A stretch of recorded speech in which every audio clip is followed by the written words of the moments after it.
9 јуни 2025 година, добра вечер во Дневникот на КТВ. Советот на општина Кавадарци денеска на 16-тата вонредна седница даде согласност за склучување на преддоговор за залог на хартии од вредност акции и договор за дар на акции со товар, односно налог, поврзано со претходна одлука што ја донесе Советот на седница одржана на 19 мај годинава за согласност за продажба на акции. Тогаш Советот даде согласност за продажба на 26 акции по номинална вредност од 10 евра во денарска противвредност по среден курс на Народна банка, собственост на општината во акционерско друштво Градски фудбалски клуб Тиквеш 1930 АД Кавадарци. Како што стои во самата одлука донесена денеска, се овластува градоначалникот на општина Кавадарци преку ополномоштен адвокат да склучи преддоговор за залог на хартии од вредност, акции и договор за дар на акции со товар, односно налог.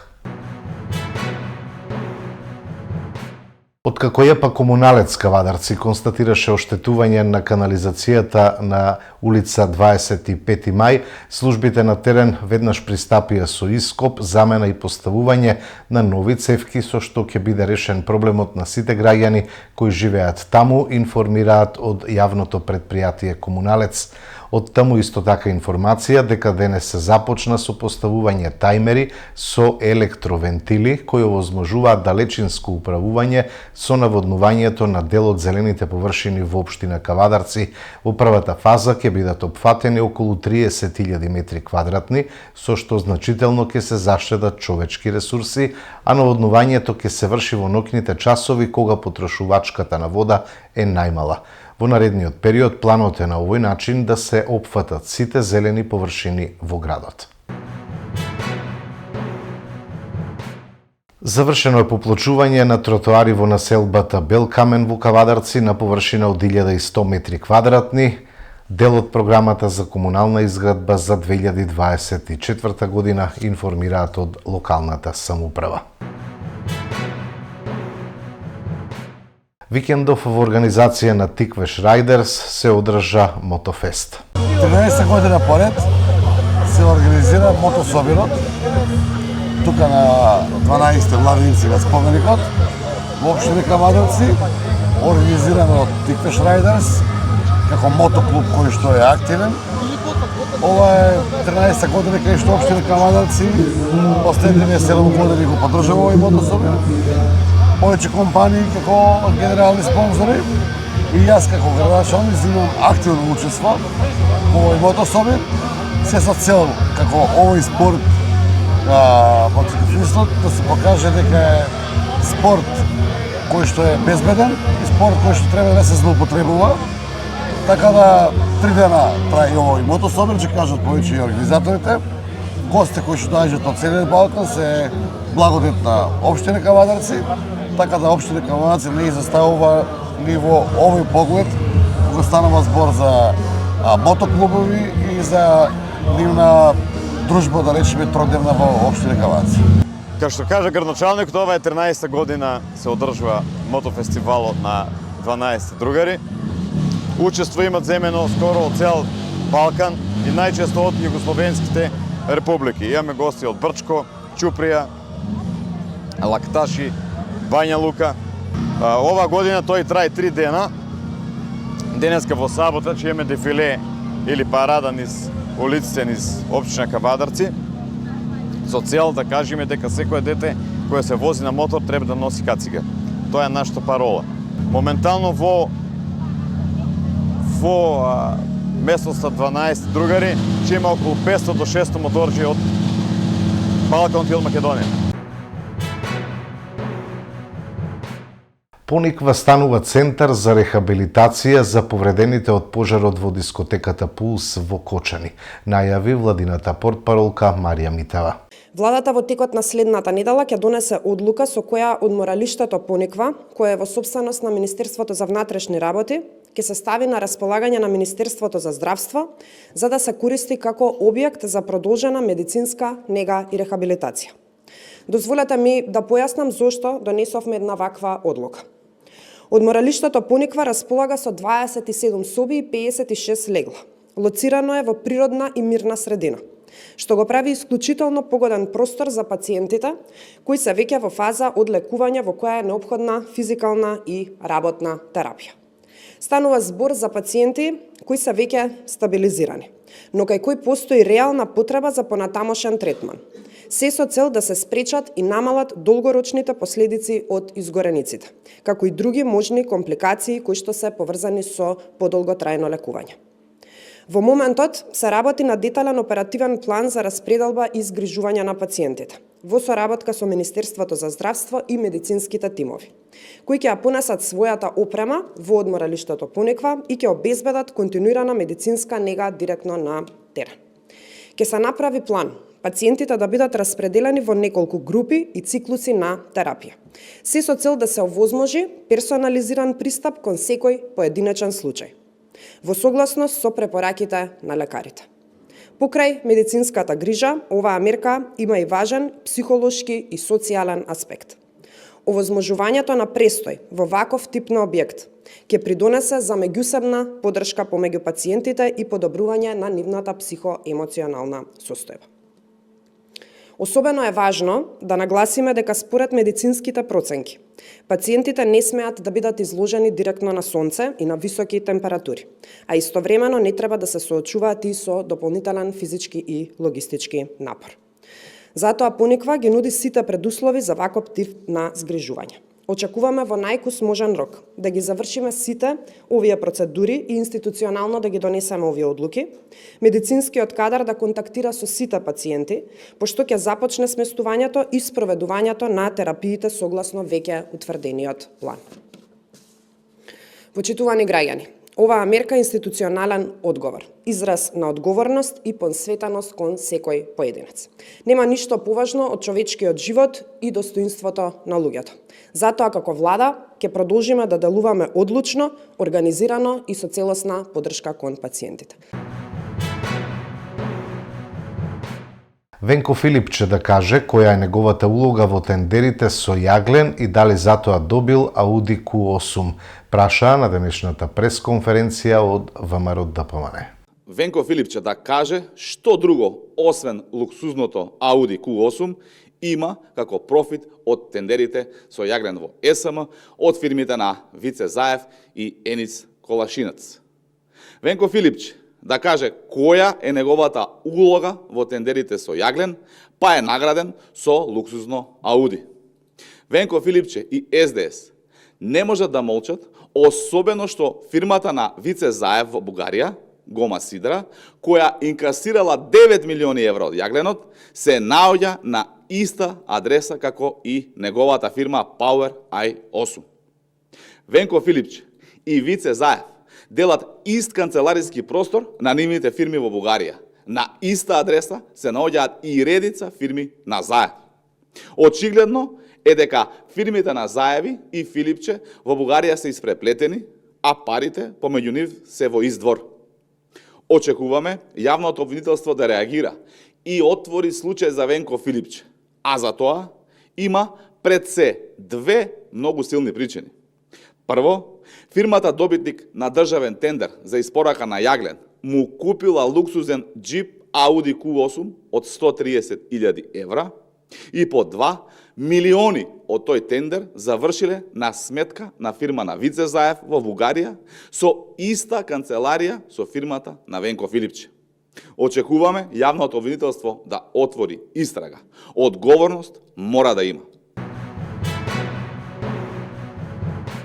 Ке има ли одговорност за УМС за пиротехниката или тие се над законот? Прашање на денешната пресконференција на Социјалдемократската младина на Македонија. Социјалдемократската младина на Македонија со згрозеност реагира на скандалозната и срамна прослава на УМС на ВМРО ДПМН, додека родителите и семејствата се уште тагуваат за смртта на 62 деца, додека на 200 млади се борат со последиците од повредите, додека цела држава бара одговорност, помош и поддршка.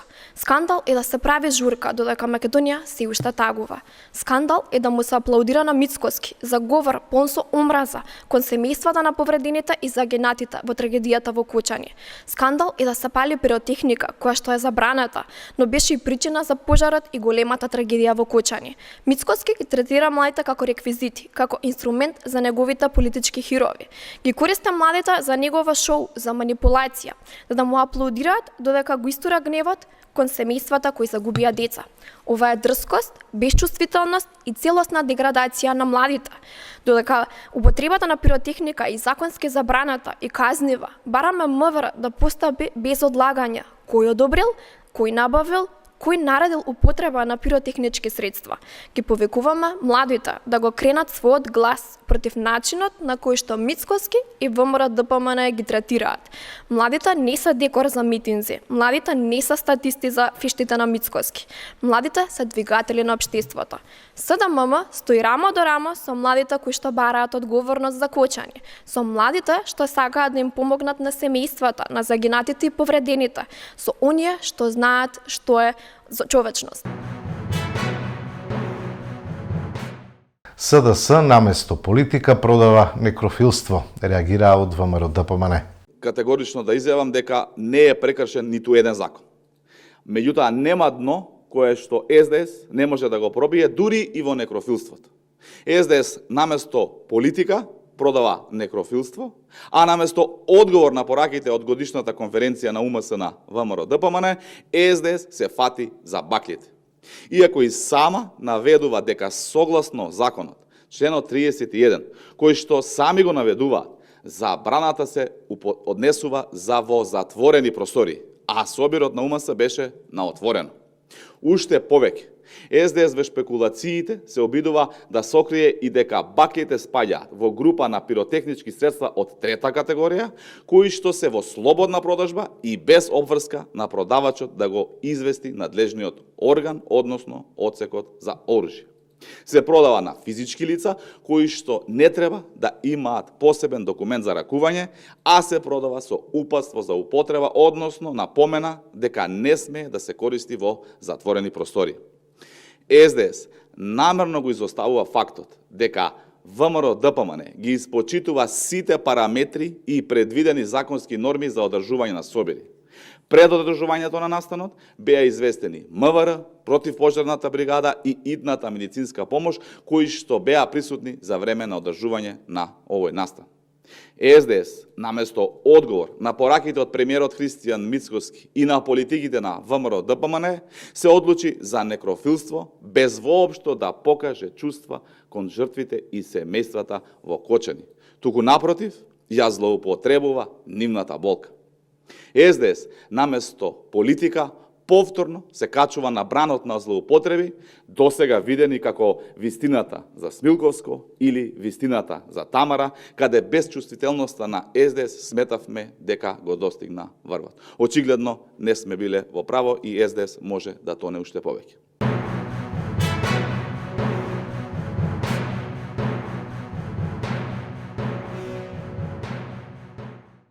Продолжуваме со спортот. Познато е кои 4 македонски екипи ќе играат европски ракомет следната сезона. Заради македонскиот рейтинг, шампионот Еврофарм Пелистер ќе чека ЕХФ да одговори на апликацијата за учество во Лигата на шампиони. Еврофарм Пелистер среде Скопје ја прослави новата шампионска титула. Вардар, Алкалуит, Пелистер и Охрид ќе ја представуваат Македонија во европските купови. Викендов се одигра последното коло од ракометното првенство на Македонија. Нормално во центарот на вниманието беше надпреварот кој одлучуваше за шампионската титула. Ракометарите на Еврофарм Пелистер ја одбранија титулата во домашниот шампионат, откако во мечот за трофејот славеа на гостувањето кај Вардар со 30-32. Во директна пресметка за Европа, Охрид го декласираше Тиквеш со 32-23 и сезоната ја завршија на 4-то место, додека кавадарчани во конечниот редослед се 5. Од лигата испадна Борец Фруитленд, а нов член на Суперлигата е Еврофарм Пелистер 2. На 12 јуни бараж надпревар ќе одиграат Струга и Мулти Есенс, а победникот ќе игра во елитата. Еврофарм Пелистер ќе аплицира за место во Лигата на шампионите, бидејќи Македонија, според рейтингот, нема директно и сигурно место во елитното надпреварување. Во случај да добие место во елитата, битолчани трета година поред ќе играат меѓу 16 најдобри екипи на континентот. Ако Европската ракометна федерација им го црти грбот на битолчани, ќе морат да се задоволат со групната фаза на Европската лига. И вардарци ќе навиваат за Еврофарм Пелистер да добие покана за елитата, бидејќи така тие ќе играат директно во групите на Европската лига. Во спротивно ќе морат да го поминат филтерот на квалификации. Алколит со освојување на ЕХФ Европскиот куп се стекна со право да игра квалификации за Европската лига, но ако не ја прифати таа можност, ќе игра втора година поред во третото надпреварување по квалитет. Во квалификациите на ЕХФ Европскиот куп ќе се надпреварува следната сезона и екипата на Охрид.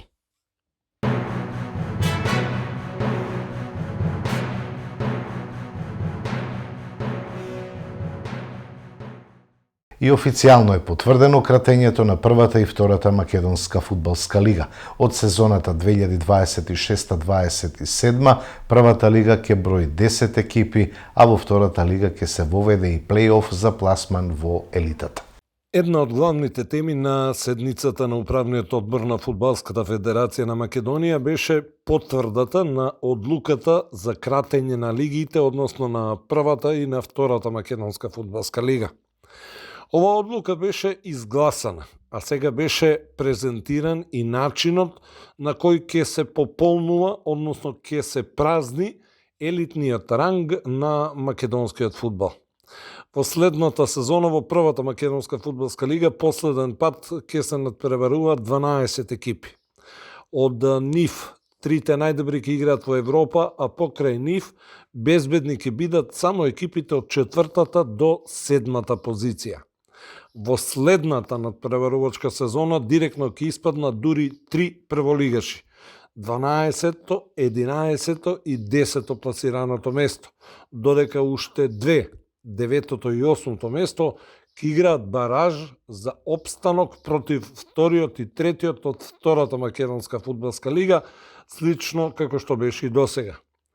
Промените стапуваат на сила од сезоната 2026-27, кога ќе се скратат лигите. Што се однесува до првата македонска фудбалска лига, останува исто и последно пласираниот испаѓа директно, а 8-тиот и 9-тиот ќе играат бараж за опстанок. Промена има и во втората македонска фудбалска лига, бидејќи освен што шампионот директно ќе се пласира во елитата, наместо како што беше досега само второ и трето пласираните да играат бараж, сега ќе се формира плей-оф. Така, второ пласираниот во втората македонска фудбалска лига оди на мегдан со екипа која ќе заврши на 5-то место, а победникот од овој дуел би играл против 9-то пласираниот тим од првата македонска фудбалска лига. Екипите кои ќе завршат како трета и четврта во второлигашкото друштво по првиот меѓусебен бараж дуел ќе го дадат ривалот на 8-то пласираниот тим од елитата во борбата за опстанок. Директно од следната сезона на втората македонска фудбалска лига ќе испаднат екипите од 12-та до 16-та позиција, додека во баражот ќе играат 9-тиот, 10-тиот и 11-тиот, вкрстувајќи со третолигашите. Дополнителни промени ќе има од сезоната 2026-27, бидејќи од тогаш по 3 најлоши екипи директно ќе испаднат од второлигашка конкуренција. Трите испразнети места во второлигашката конкуренција ќе се пополнуваат директно од третата македонска фудбалска лига, со тоа што ќе биде формиран и 6-ти регион од 2026-27. Така, третолигашките шампиони ќе вкрстуваат меѓу себе и преку еден бараж дуел ќе се борат за второлигашки статус.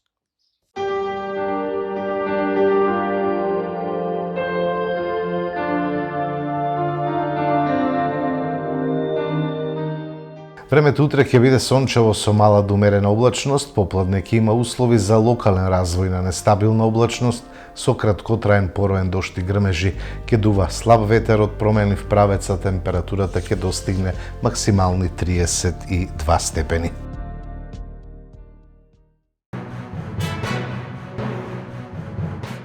Тоа беа содржините во дневникот, имајте пријатна вечер.